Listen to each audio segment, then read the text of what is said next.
and he's online. Okay, So cool. you So, can call him. yes, so we will start with any elected officials who wish to speak, and we have Assemblyman Lester Chang online, so he's going to go first. Thank you. Well, thank you very much. Can you hear me? Can you hear me so far? Yes. Good. Yes. Thank you very much. Okay, good evening. I'm in Albany right now, and thank you very much for taking this. I just wanted to announce a very important information regarding about PS 176 about the air quality construction. I'll be sending out press release, potential asbestos contamination in the air. We're trying to get better information about that. So that's I just got alerted only several weeks ago about the parents about this. So I just want to let it out to everybody know about PS 176. We're taking a stronger action to secure, to make sure the kids have a safe environment to go to school. And we got about 6 weeks to go before summer school starts, but just give you a heads up on that for that information. And I do have staff on hand to pass out the information as well. And any other questions, we'll do that offline, but I just want to pass it out, this information. Thank you very much for having me first on the speaking term. Thank you very much. Thank you, Speaker. So we'll now move, unless the next speaker that we have in person. That's okay. Thank you. Kenneth Chu.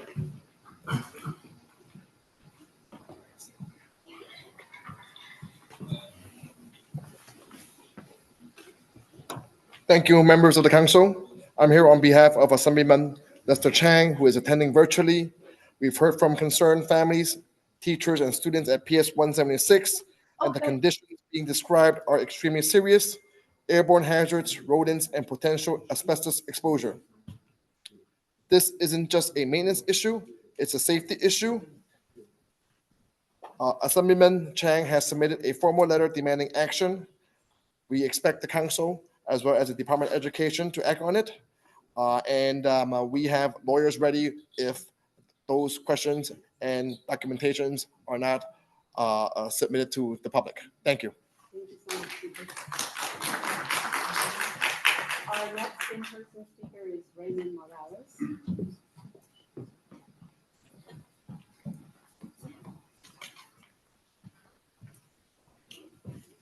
Good evening, everyone. My name is Ray Morales. I'm here on behalf of Senator Stephen Chan, District 17 State Senator.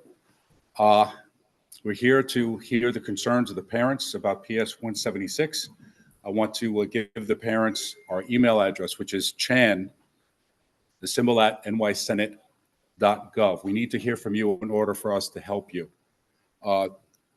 Senator Chan has always been an advocate for our children's education. He served as a PTA president for many years for Christina McAuliffe, and he takes that work up to Albany. So he's an advocate for our children. We need to hear from you so that we're able to help you with these environmental concerns raised at PS 176. To date, I don't think we've heard from many parents, so the people here, if you can, please spread the word, email us or call us at 718-333-0311, or please visit our district office at 6605 Fort Hamilton Parkway.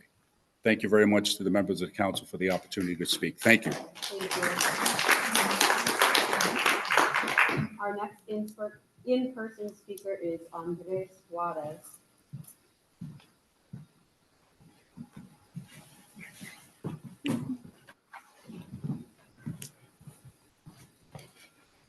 Good evening, everyone. My name is Andres Suarez. I'm the former Title I PAC chairperson for PS 176. Thank you for everyone for coming here today, both in person and virtually, and showing that we are united for the health and safety of our children and teachers at PS 176. We are gathered here to support and improve PS 176. Our PS 176 teachers are amazing people who we dearly love and appreciate. Our children thrive because of our teachers, and our teachers should know that they have our unwavering support. And we will continue to fight for you all. You, our community, our parents, students, teachers, all have the right to voice your concerns, and you have the right to have all your questions answered in full. None of us should be made to fear any form of retaliation or discrimination. The entire situation at PS 176 could have been handled very differently from the start. Ms. Culkin could have been transparent and forthcoming with everyone about the school construction and all of its associated dangers. No parent should have to go through the great lengths that I did in order to get a response. Many questions remain unanswered. As a result, many PS 176 parents are concerned that there is a correlation between their children's health-related symptoms that may be attributed to the careless school construction work at PS 176, as well as our PS 176 teachers' own health. Today, I say to everyone, to every PS 176 parent and teacher, don't be afraid and speak up.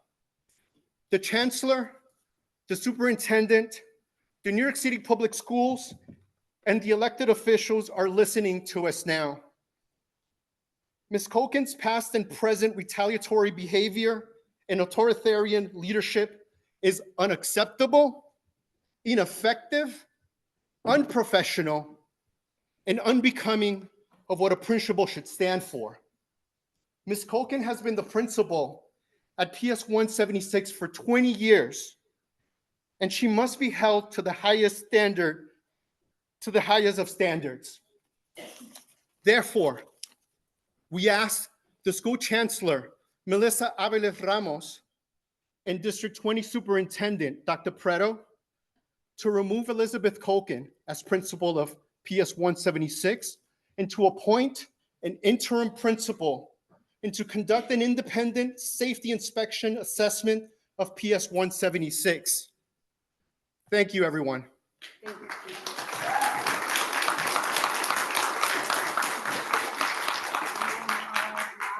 In-person speaker is Anthony Duran from Jimani Williams.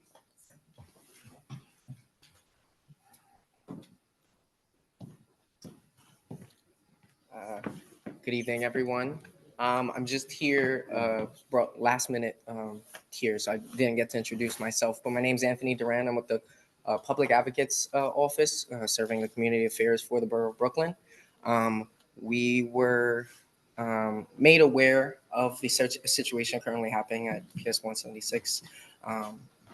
And I guess in short, we do have some of our liaisons working with the community directly to monitor the situation.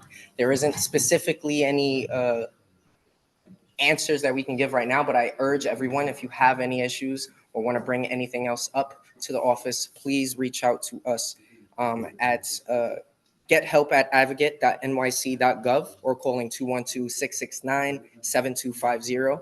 I will repeat that, 212-669-7250. And that's gethelp@advocate.nyc.gov, or you can directly contact me. That is A. Duran, DURAN, @advocate.nyc.gov. Thank you for having me here. Thank you so much. So thank you to everybody who signed up and spoke in person. It is really important to participate in these meetings. We do have folks signed up online, and we will get to those people when we do our second public speaking session. So again, if you're online, yeah, go ahead, Steve. Yeah. Donovan from Borough Oh, President. Borough, yes. So, Just yep, no problem. So we do have one more elected official online, so we'll go to them. But again, if you're signed up online, we will get to you in the second public speaking session. Donovan, did you want to go ahead? Yes, hi, good evening, everyone in CEC20. Apologies I can't be there in person. As you guys know, I do like to be in community with you all, but I am also co-facilitating another meeting virtual at the moment. I just want to say from the Office of the Brooklyn Borough President, we have been in communication and we have seen the dialogue regarding the school in question. And so I'm here both in solidarity and standing with our families and really hearing more details and a formal response from the Department of Education and School Construction Authority. I will drop my information in the chat for folks, but Borough Hall is a lockstep partner with our parents and our communities and making sure everyone is safe. And so, I'm going to keep my remarks pretty brief today. Also, again, thank you, CEC20, for the work you do. And I know you guys have a full show there today. So really want to center our parents in that. So thank you all. And, looking forward to hearing from the rest of you tonight. Okay. Thank you, Donovan. And again, thank you to everybody who already spoke. Pretto for the superintendent's report. Sure, thank you so much. District 20. I'd also like to thank Principal Proudfoot and also Principal Georgia Musarulis from PS 939, which is co-located in this campus, for welcoming us for the CEC meeting this evening. I'm going to start off with just addressing the concerns around PS 176 and the issues and concerns that families and community members have raised. I want to note that now 2 meetings have been held at PS 176, coordinated by the principal as well as School Construction Authority and the Division of School Facilities, to specifically address the concerns that have been raised by families in the community, and to both describe the updates on the construction process and also attempt to address concerns that have been raised from families. Additionally, in response to these concerns, the School Construction Authority and the Division of School Facilities have released every single document that is related to the construction process and specifically asbestos abatement process at PS 176 that has been ongoing. Those documents have been posted on the PS 176 website and have also been distributed to every family in the PS 176 community that is registered via the Gamma website. So all families that have their email registered with the school under Gamma would have also directly received an email with a link to all those documents. In addition, the AHIRA management plan, AHIRA is the law that governs the protocols that must be adhered to when related to asbestos management and abatement.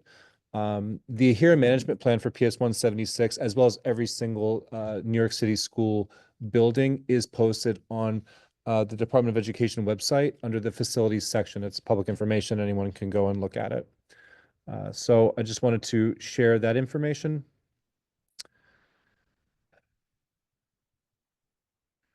There were a couple updates I wanted to get. Yeah, so Superintendent, I just wanted to just sort of come back to the PS 176 issue. Okay. And appreciate your comments, appreciate what you've said. I also, of course, I'm going to try to get parents to sort of have their say and get their questions answered. The two things that I've been, the one is sort of the School Construction Authority, their process, what they did, the steps they took. Do you mind just reiterating sort of your position on that? And then touch on the school itself and sort of their response. School Construction Authority. Yeah, do you mind just going back over? So the construction, specifically the asbestos abatement, but the entire school construction process is managed by the School Construction Authority and in partnership with Division of School Facilities. And in response to the concerns raised by the PS 176 community, the School Construction Authority and Division of School Facilities have been the folks responding to the concerns, both in email and also in meetings that have been held at the school, particularly a meeting that was held last week to address specific issues, including parents being taken on a walkthrough of the building.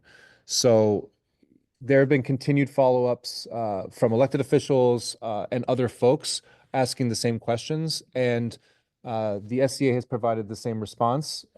And, so like that's ultimately like it's not really a position I have, it's just what's happened. We really want to be responsive to concerns that parents raise around the safety, and the response from SCA and DSF is that those things have been addressed, and the documentation that has been requested to back that up has been provided in exhaustive detail. Like every single document that's related to the construction project at 176, asbestos related or not, has been posted publicly on the PS 176 website and sent out. And if there's any families who haven't received it, we can direct them to there. If they have a hard time, accessing the link, we can give it to them. It's not easy to read. It's a lot of, documentation between contractors and the school construction authority, but that's the documentation. So that's. And that's on the school website, among other places, you said? It was on the school website. It's been posted on the school website, and it's also been emailed to parents via Gamma. Not all parents have an email address associated with Gamma, but we also wanted to, push it out as much as possible. It was communicated to me to make sure that this documentation was made available to the school community. See this right here, 176, this 176 construction documents. I think this is it. I just want to put it in the chat. Yeah, there's just, a request in the chat. That's what I was. Yep, gonna say. yep. Great, thank you. and then Superintendent, as far as the school's messaging throughout this, that's one thing I've heard is the school wasn't as responsive, wasn't as communicative as some parents would have liked. What's your response to that? I've taken the feedback and I've met with parents and I've heard the concerns around the communication from the school. And I'm working with the school to ensure that the communication issues are addressed.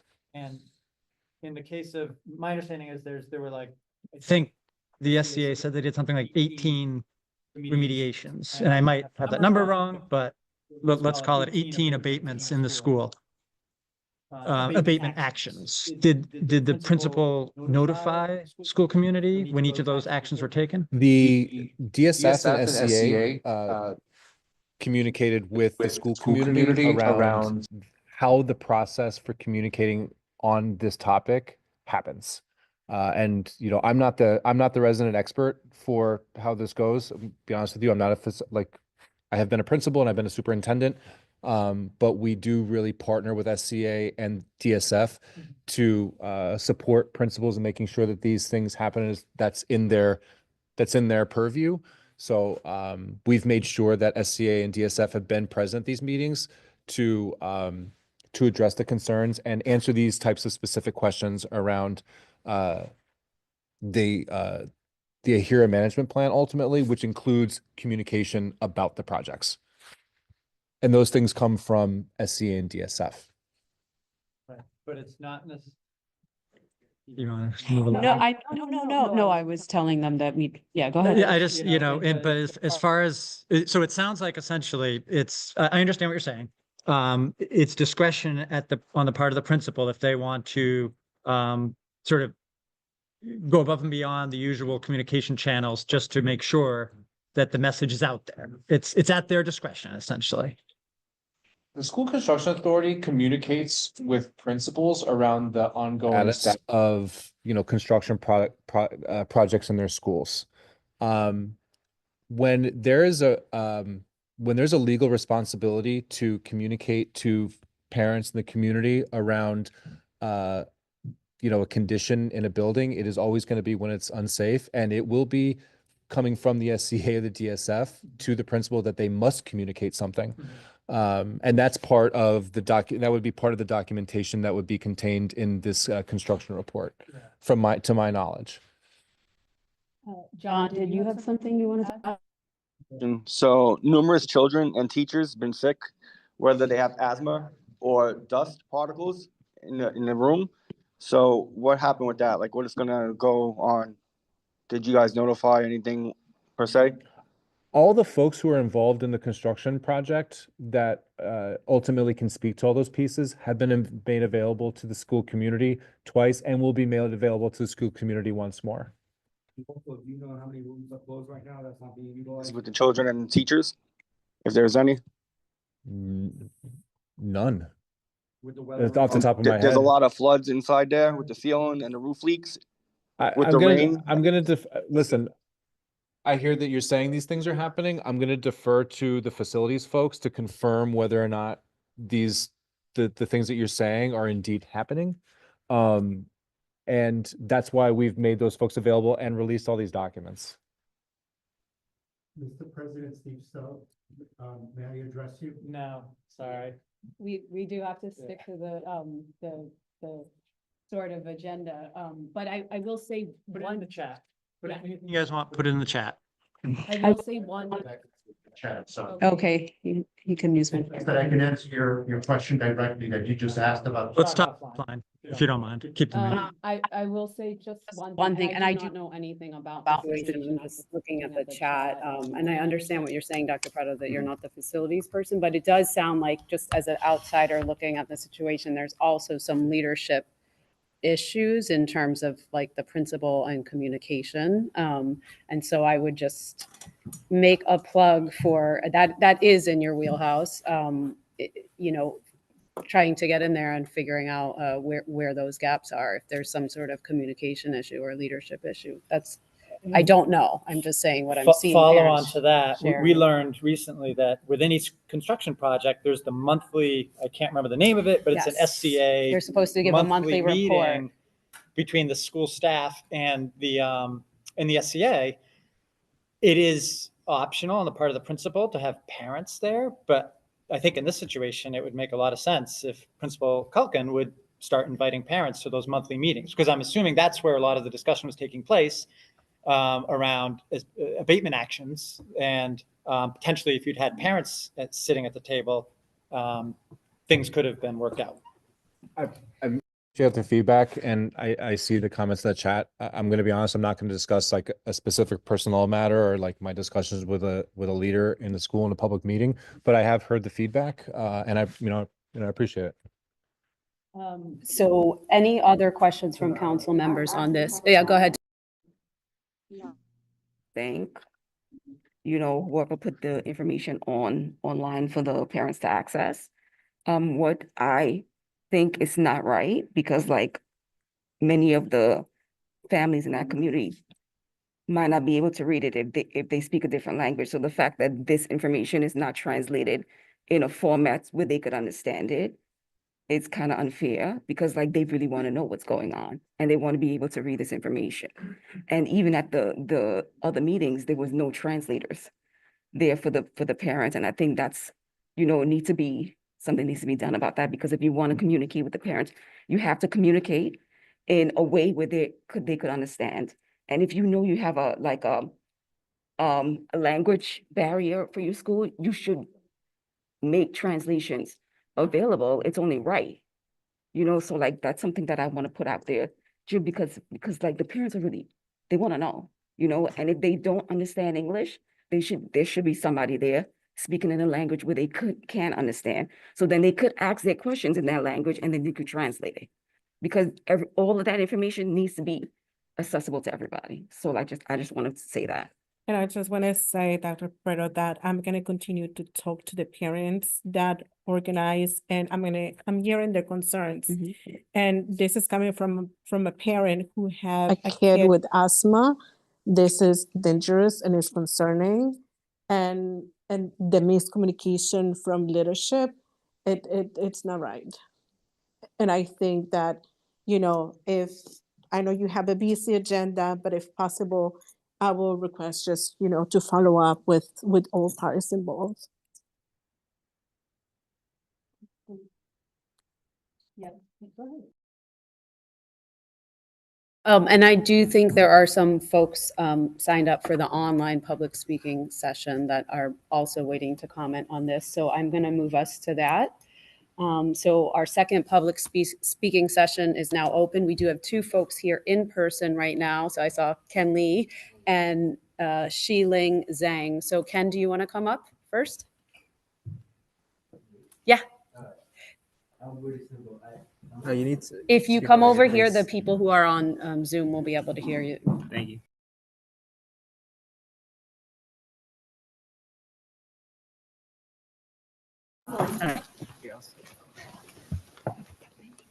Okay. Hi everyone. I'm Kenny. I'm here today to support like all the parents come from PS 176 because we have issue in the school.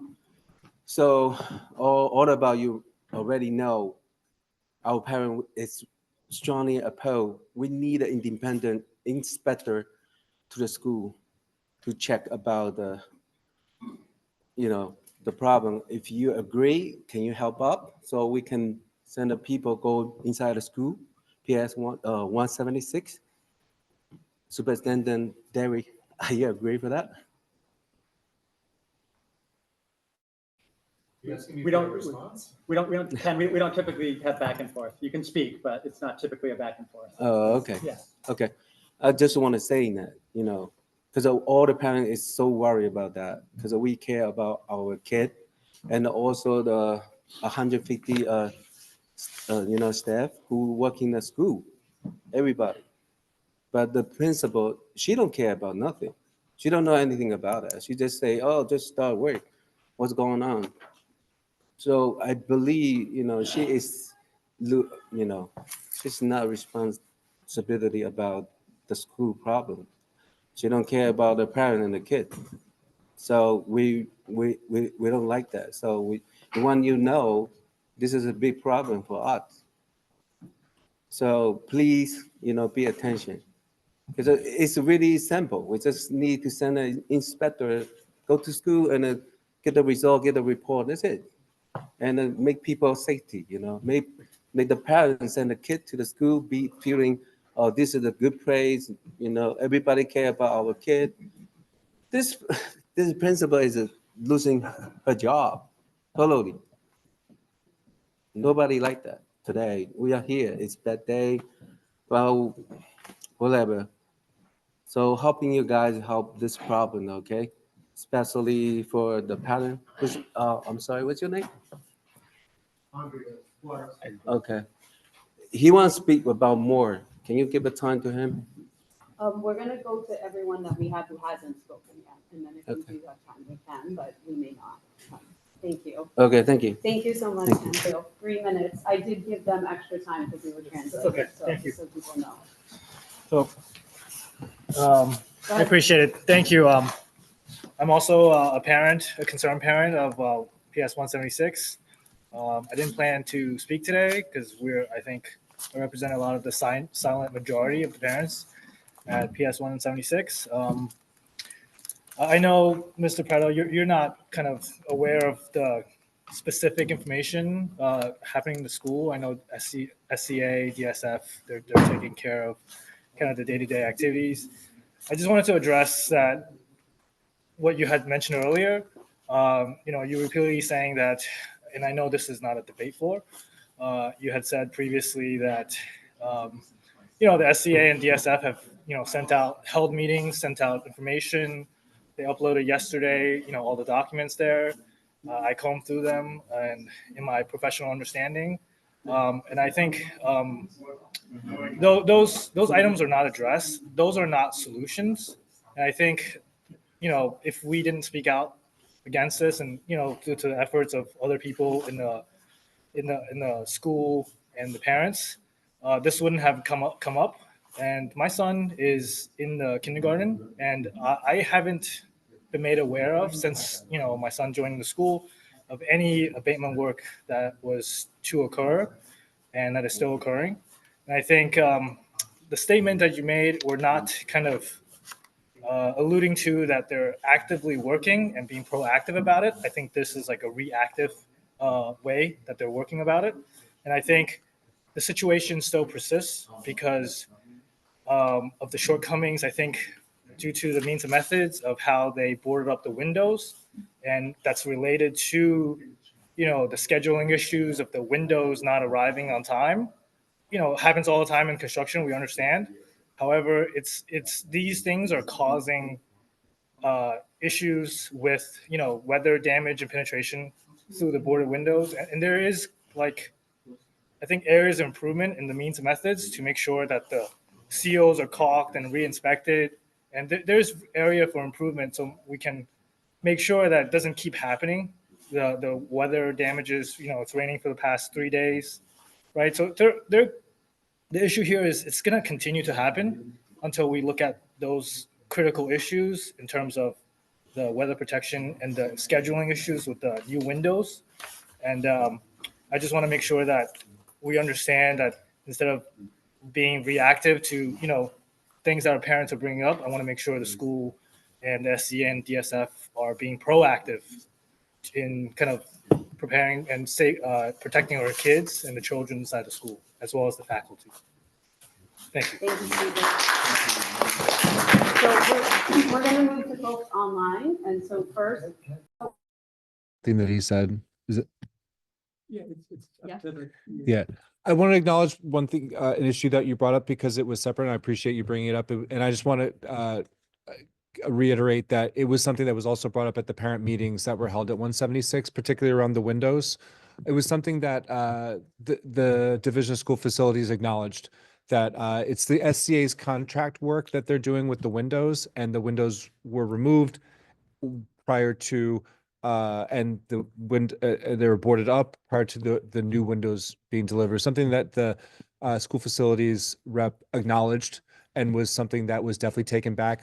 That was something that was a piece that was reported to me as something that 100% heard. So I want to make sure that you know that that was heard, and that they are definitely working on that. So I just want to validate that. So thank you for sharing it. Yeah. so our next speaker is online. Karina online are friends with any of these people. Let them know that we're calling their name to speak. I'm going to move to Cindy Lopez. Cindy, are you there? Yes, I am. Awesome. So go ahead, Cindy. You have 3 minutes. Sure. So I've never done this before, so I don't know if this is allowed, but I just have a lot of questions that have still been left unanswered. So since Dr. Pretto is at this meeting, I would like to ask him if he has viewed these two meetings that he keeps referring to. I made the links available. They've been posted on YouTube.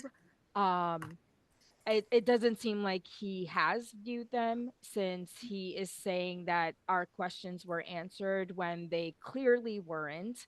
So I would like to know that, if he does have a chance to answer. I also like to know his thoughts on those meetings, because they don't seem to be coinciding with what the parents actually walked away from those meetings thinking. So I would like to know, why were parents not notified about hazardous conditions and potential asbestos exposure? Did Ms. Culkin inform DSF regarding hazardous classroom conditions? Because that was a back and forth between them. While DSF had to be the one to make the decision, but then who would be the one to notify them? That was left completely unclear. It was just a constant passing of the buck between SCA, DSF, and Ms. Culkin. Complete waste of time. Also, were you aware that at neither of these meetings were translators made available? And the second meeting, actually, where DSF finally showed up, it was scheduled at 2:00, which is right at the time when parents are waiting to pick up their children. There were a lot of complaints posted on this, and it was just completely irresponsible and unfair. So back to my question, did Ms. Culkin inform DSF regarding hazardous classroom conditions? If not, why not? If yes, why were children allowed to remain in classrooms when remote learning and mobile classrooms are an option? Also, I'd personally like an investigation done into Ms. Chin, the PS 176 parent coordinator, and Mrs. Chrysanthi Giannopoulos, the SLT UFT, for their complicity in Ms. Culkin's attempts at deception and withholding of important information regarding student, teacher, staff safety, as well as Mrs. Giannopoulos' completely unprofessional behavior at the May 5th, 2025 SLT meeting. And I'm also another parent who would like an independent inspector to come into the school, because at this point we cannot trust the SEA or DSF. They've made that apparently clear, and we definitely cannot trust Ms. Culkin to provide accurate information. Thank you. Perfect timing. That was 3 minutes. And then I'm just going to check back one more time if either C. Jiang or Anna Andres, you have 3 minutes. And then we'll conclude the second public speaking session unless we are able to get either of the two folks that had signed up before. But there were messages put in the chat for all of them. Yeah. Okay, go ahead. There's 3 minutes. As you all know, my name is Andre Suarez, former Title I PAC chairperson for PS 176. I just want to quickly address a couple of the items that Dr. Pretto has mentioned. Number one, documentation has been provided. However, this very morning, I have emailed Dr. Pretto and many other members of the SCA, DSF, telling them that documentation is incomplete. So again, this whole mentioning about the documentation has been provided, well, in fact, it's incomplete. We're missing the photographs from the day that actually reflects the water infiltration, deterioration, and the boarded up windows when the windows were missing in the classrooms, and that the children remained in these classrooms with the teachers. No notification was provided to the teachers, to the parents of the children that were in these classrooms. We don't know for how long they were in these classrooms under these conditions. Part of the email that I included notifying that the documentation was incomplete, I provided an internal email that was given to me by Principal Culkin, where the Genesis Sanchez, part of DSF, actually says to the other folks of the construction authority and the contractor, says, this is an uninhabitable, unsafe conditions. The children should not be going to these classrooms. So they were aware of uninhabitable, unsafe conditions, yet parents and teachers were not notified. So this whole presentation about documentation has been given to us. Yes, a document dump was provided, but it's incomplete, and it's not fair for us to be told, hey, the SCA and DSF says that the information's been given. So I just want to clarify on that point. I want to clarify on another point. That is correct that on the 2 meetings where DSF and SCA have come to our school, Michael, you put it correctly. It's all being reactive, because if it had not been for me, none of the parents or the teachers would know of the situation. Again, I am the former Title I PAC chairperson. I sat on the SLT. I've been a member of the SLT for 3 years and 2 years as the Title I PAC chairperson. And the principal, Miss Elizabeth Culkin, wanted to keep this internally and not release the information to the parents. She willingly wanted to keep it a secret. I could not be complicit with that. I resigned from my position, and I made it my job to blow the whistle on this whole situation. And I'm the person, I've been dealing with this situation since March 7. That was the SLT meeting. So we're now going on to 2 months into the situation. I have plenty of more information. I'm willing to share it with everyone here, including the CEC20 and President Steve Stowe, to answer your question about the 18 emergency asbestos abatement notifications. We did not know about them whatsoever until SCA mentioned them on May 2nd during that first meeting. Thank you for giving me the time. Of course. There's one last person I saw asking to speak online, and that was Nicole. Nicole, do you still wish, Nicole Palma, do you still wish to speak?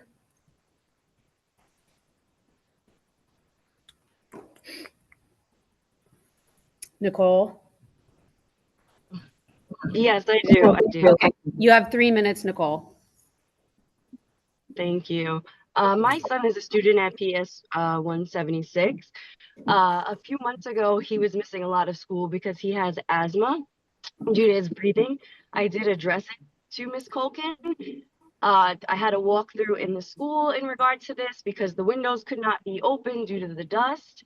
The air conditioner could not go on because of the construction that was going on. The radiators, they couldn't turn the heat off in the classroom. Her suggestion was to move my son out of the class.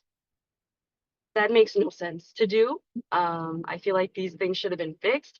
I said to her that I took my son to the doctor and he was prescribed a steroid, which he's never had before for his asthma. we never knew about the asbestos issue. It was not brought up to us. So it's a shame that this is happening. And I'm really worried about my son's asthma now, because was he exposed to the asbestos? Like, what was actually going on in the school? And then when I did address it with Ms. Culkin, she basically tried to say that the teacher was going through menopause and that my son and her concerns were not basically valid. And I don't see how that is okay. They've been working on the school windows for a very, very long time. The playgrounds are disgusting because of the scaffolding. They let them play out there. It's not okay. It's not okay what's been going on at that school. And I don't know whether I should just keep my son from going to school or send him at this point. Like, none of us are really sure what to do. Like, what is the best option for our kids at that school? And that's all I had to say. Thank you, Nicole. Thank you. For everybody who spoke either in person or online. We appreciate hearing from all of you. We are going to move to the discussion of the resolutions. We have 2 resolutions on the agenda tonight. Resolution 5